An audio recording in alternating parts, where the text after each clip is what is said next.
Hello there, my name is Ben and welcome back to Play the Game Central, and I wanted to talk to you for a bit because it's been a while. I haven't really been around. In fact, I have been around, it's just I've not been present, I guess. I've been trying not to be present for this game, really. I have no real interest in Call of Duty Black Ops 3.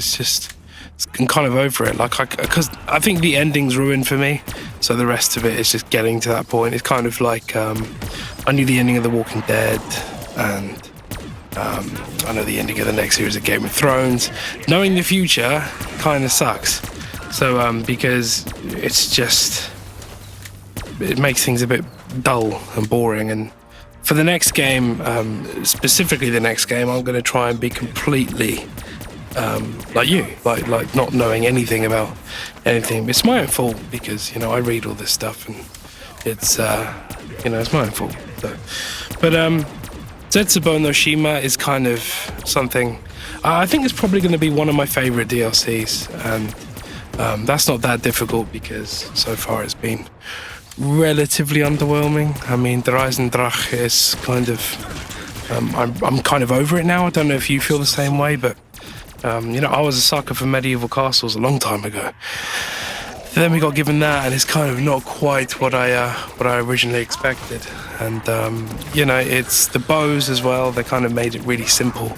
And if you play that map without bows, it's actually really interesting, and it feels like a genuinely enjoyable map. But all the setup and that doesn't change in Zetsubo. It's exactly the same thing, and I'm kind of just a bit disappointed in that. And the same kind of Easter egg quest with relatively similar results. It's all getting a bit stale, and I know that doesn't stay the same way until the end of Black Ops 3, but it's still like a hump that we have to get over. And even things like the intro cinematics. I mean, the intro animatic, because they didn't get around to doing a cinematic for Der Eisendrache, was just dreadful. Like, it was terrible. And again, nothing happened, and nothing happens in Zetsubo's one. It's kind of just the same thing again and again, and I'm just not particularly enthralled by that at all.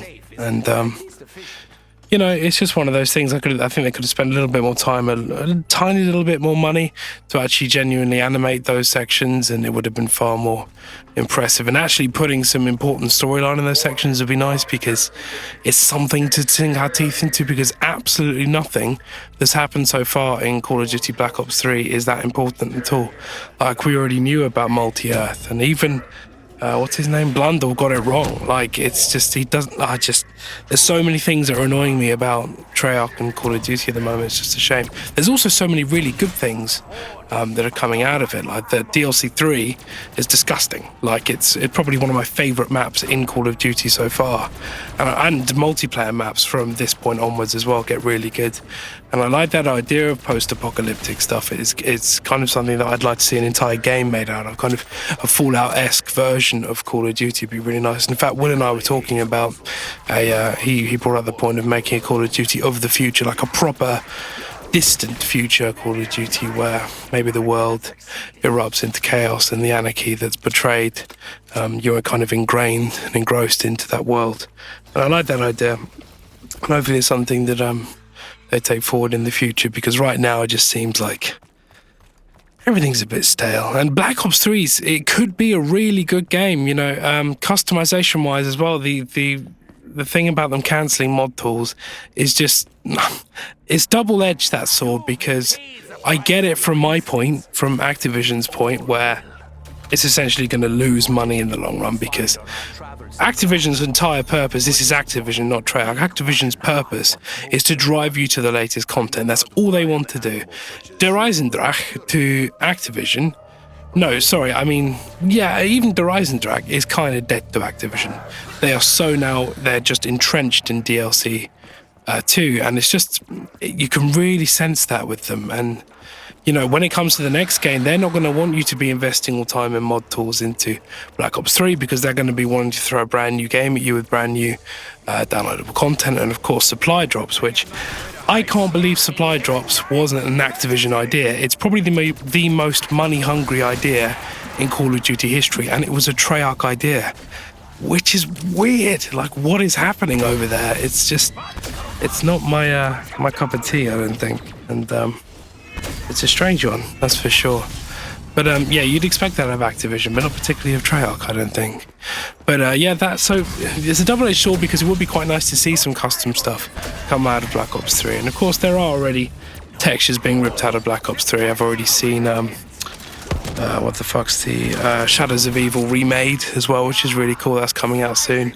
There's a lot of cool stuff remade in the World at War engine coming out, so literally ripping the textures and bringing it straight into World at War, which is really cool. So I quite like to play that because I like the World at War guns, and it'd just be quite an interesting take on Shadows of Evil, which would be quite nice. Apart from the tram doesn't work, which is a shame. But I just want to know what you think of Black Ops 3, where it's going. Are you enjoying it up to this point? I mean, I am interested, because parts of this game are my favourite parts of all of Call of Duty, but there's such a distinctive part of this game that it's not just irritating, it's a shame. Like, the way the supply drop thing was terrible. Like, it was a really terrible initiative, and yeah, that just shows you the level the Treyarch are at now, in terms of them getting you to spend money, wasting money on certain things. And they were never really like that for me before. And it just shows a very serious turn in ethos, I think you'd probably say. But other than that, you know, I'm looking forward to playing the next map. I'll be playing it soon. And I can't wait to... in fact, I won't even be here when they do the DLC hunt and all that stuff, I don't think. But I'll be interested to show Will some stuff, and hopefully he can bring you some exclusively nice things first, which would be good. And that's it, I think. I just want to know what you think of Black Ops 3, because I've had it for a while now. Are you looking forward to the next DLC? What do you think it's going to be like? Tell you what, it will be nice is seeing the Japanese side of the horrors, because up until now we've really only seen the German side of what's been going on, and in some respects the Japanese side of what's going on is vastly worse. And that was kind of true of World War II as well. If you look back at some of the atrocities that were caused in some of those detention centres and the experiments that went on in real life, you'll understand that Germany weren't the only people to treat prisoners of wars with absolute disgust and contempt. So it's an interesting turn of events. I'm looking forward to seeing the kind of aesthetics of the next map. It's just I want to see something new from Call of Duty Black Ops 3, and I have to wait another couple of months now, which is annoying. So anyway, guys, thanks for listening, and have a nice day. Cheers.